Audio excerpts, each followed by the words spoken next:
สบายดีทุกคนยินดีต้อนรับเข้าสู่ช่องเบาสองชาแนลเบาสองจะพาทุกคนมาเบิ่งมาชม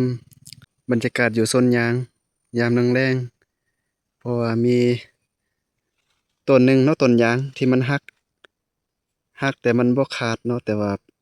หักแล้วมันจะล้มลงเอ็นแบบนี้เลยล้มเอ็นแบบว่าเต็งกันแบบนี้เนาะ ถือว่าพายุถล่มหนักเนาะพายุเข้ามาแล้วก็เฮ็ดให้ต้นยางหักเสียหายหลายต้นเนาะนี่ปสองได้ปาดได้กรีดเนาะนี่เนาะปาดยางจะใช้วิธีแบบว่ามันบ่คือต้นที่มันยืนต้นแบบตรงๆซื่อๆแบบนี้เนาะ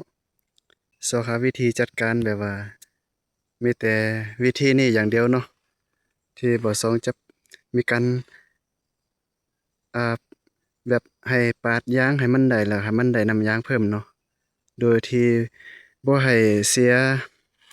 ต้นยางที่หักแล้วก็บ่ได้ปาดเนาะแล้วก็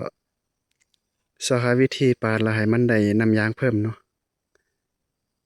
โดยที่บ่เสียถิ้มเสียเปล่าเนาะทุกคนเนาะโดยที่บ่ปาดแล้วก็ถิ้มมันไปเนาะแล้วก็กลับมาใช้งานแล้วก็ปาดได้น้ำยางเพิ่มอีกครั้งหนึ่งเนาะทุกคนเนาะ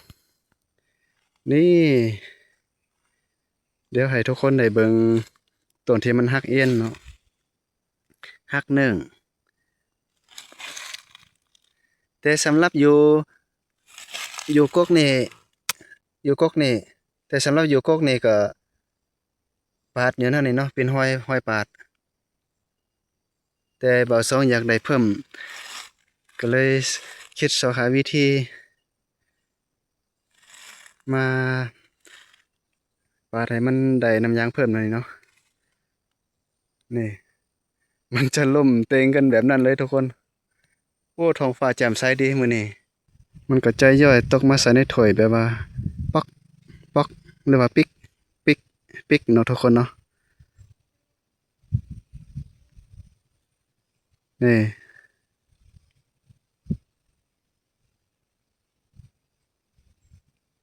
นี่น้ำยางยังย่อยอยู่ทุกคน